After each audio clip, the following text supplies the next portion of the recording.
There is no escaping the economic damage that is on the way. If the evidence I'm going to present is correct, then the worst is yet to come.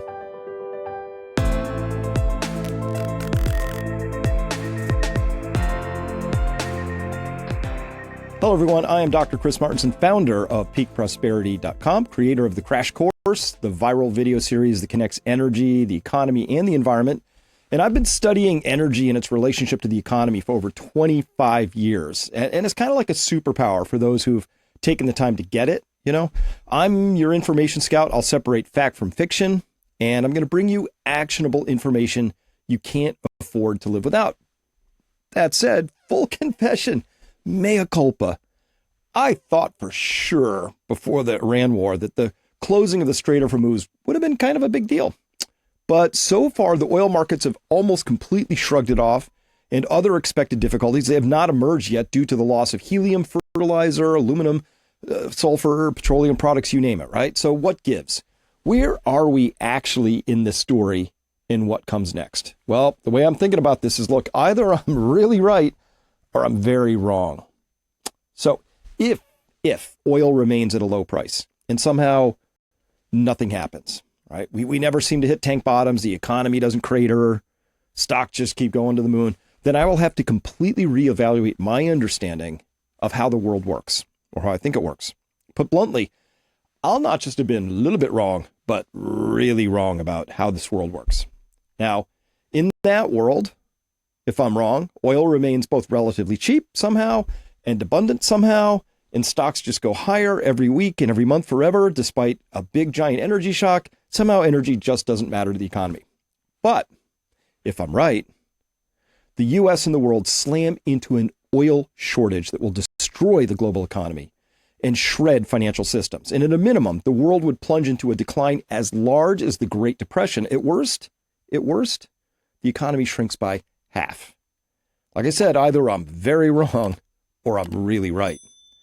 But you know me, right? I'm a numbers guy. I like data. I prefer to have a foot in the real world over living entirely in a world of abstractions, right? So let's look at the data. Let's begin with oil.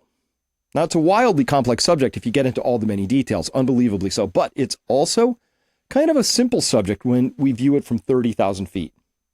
Here's how the oil system actually works. Oil is pumped out of the ground, yeah, and then it goes into storage tanks in a refinery system, but it's held above ground for a period of time. And then after that, we then put it into engines and we set it on fire.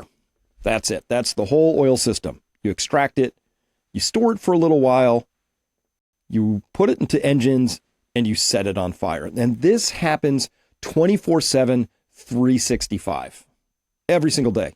So this is a story of stocks and flows.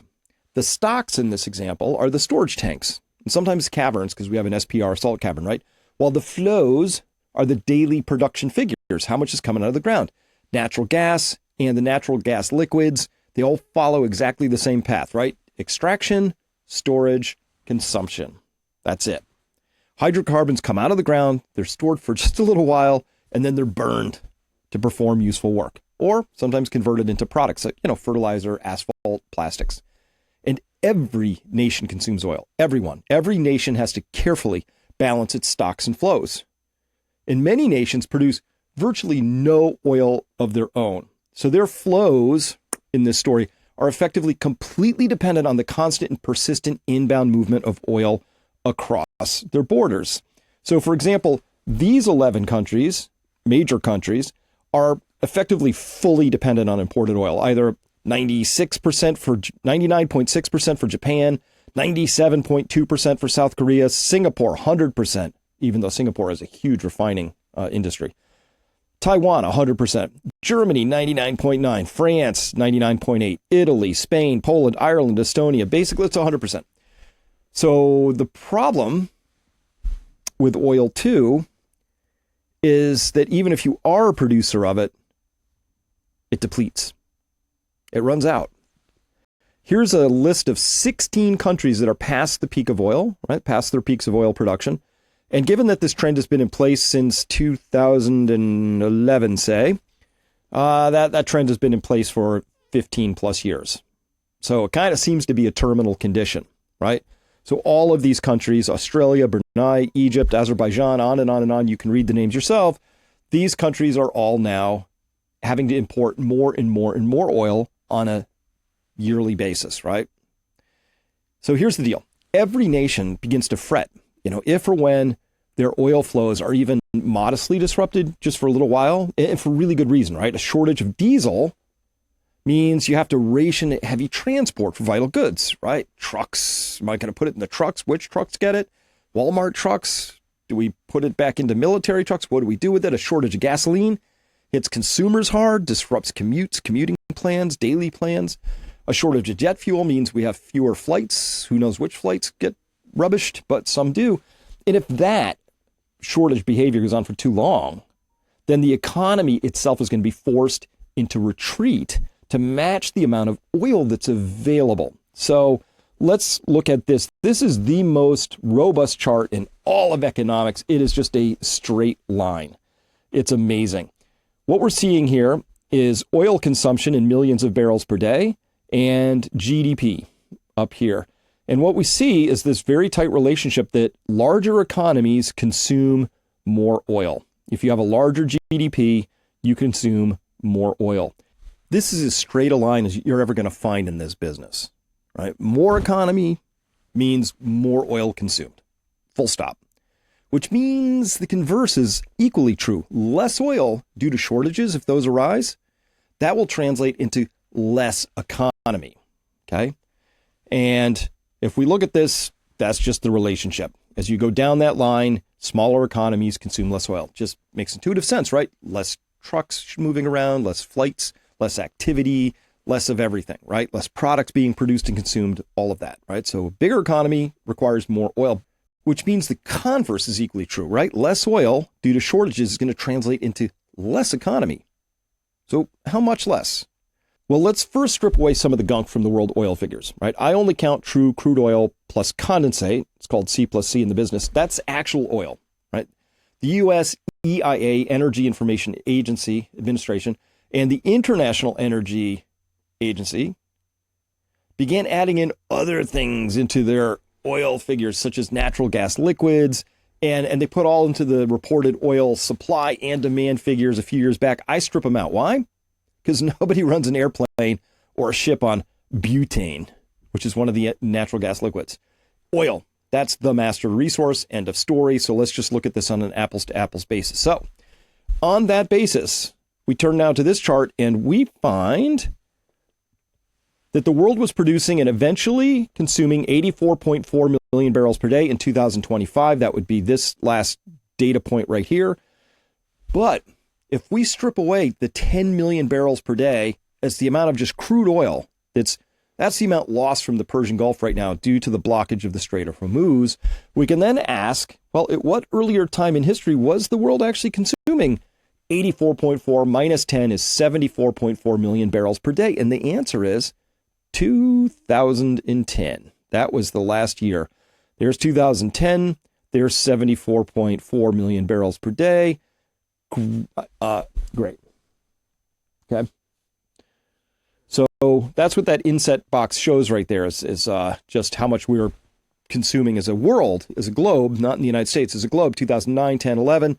And you can see 74.4 matches perfectly there with 2010, which brings us to the next question then, which is, well, how much smaller was the world economy in 2010 as compared to today? Good question. Well, on a real basis, that is inflation adjusted, so we are again comparing apples to apples, we find that the world economy was about 50% smaller than today. What? Yeah, 50% smaller. Am I saying the global economy could fall that much if we have to undergo a sustained outage of 10 million barrels per day? Like if let's imagine, I don't know, things escalate further from here. Strait of Hormuz remains effectively closed for another 6 to 12 months. Look, I suspect there's some efficiencies. I know there's some efficiencies in GDP that have built up over those years from 2010 to now, which will soften that blow. But even if the decline is only half of that implied 50% decline, that would be as large an insult to the global economy as the Great Depression. Obviously, 50% would have no parallel, no historical parallel. Now, further, I'm going to speculate here that our debt-fueled approach to growing the economy, again, I put that in quotes. Why? Because I think debt really ought to be backed out of the official growth figures, especially government debt. Well, then if we can't grow our debt piles anymore, that could prove especially problematic for our entire financial system, right? Remove the debt growth, obviously you have a whole lot of supposed economic growth that suddenly evaporates. But as followers of my work know well, our system of debt-based money works pretty well while debts are growing, but absolutely throws a hissy fit and threatens to collapse when credit growth slips into reverse, as it did between 2009 and 10. That was almost a lights-out extinction event. So please, listen, get ready. If I'm right and oil is actually important to the world economy, then everybody needs to be prepared for a severe global economic shock and the near certainty of a massive financial crisis. And part of my certainty about being right, besides my solid grounding in facts and physics, like I've just presented to you, is because what is unfolding appears to be intentional. And if that's the case, then there's not going to be any peace deal. We'll see the resumption of military actions and escalations, and yet more damage to Gulf energy facilities. Look, you know something's wrong. I know something's wrong. Something's wrong. Markets, money, politics, food, energy. Look, the list is long, and it's getting longer every single day. In my premium service, I spend dozens of hours every week searching through the noise of traditional and social media, corroborating or disproving stories, finding the facts so that you don't have to. And I'll give you the unfiltered data, the hidden context, and the clear analysis that you both need, you deserve to protect your family and your wealth. Not opinions. Facts like these I just went through, facts you can act on, delivered early so you can move from paralysis to decisive action. Yes, my service costs more than most, and it's worth every penny for the right subscriber. I've been months, often years ahead of the rest on the biggest events and market shifts. I've spent my whole career distilling complex risks into the exact information you need, no more, no less, to take decisive actions. And if you subscribe right now, you'll instantly unlock my premium reports and videos, as well as access all new premium fat pipes, I call them, wake-up calls, scouting reports, which I typically release 3 or more times every week. And you'll join as well a private community of thousands of sharp, like-minded people just like yourself, and get immediate access to my critical alert service the moment something important breaks. So don't wait. The window to get ahead is closing, my friends. And remember, it didn't have to be this way. Plant a garden, please. Until next time, I'm Chris Martenson of Peak Prosperity.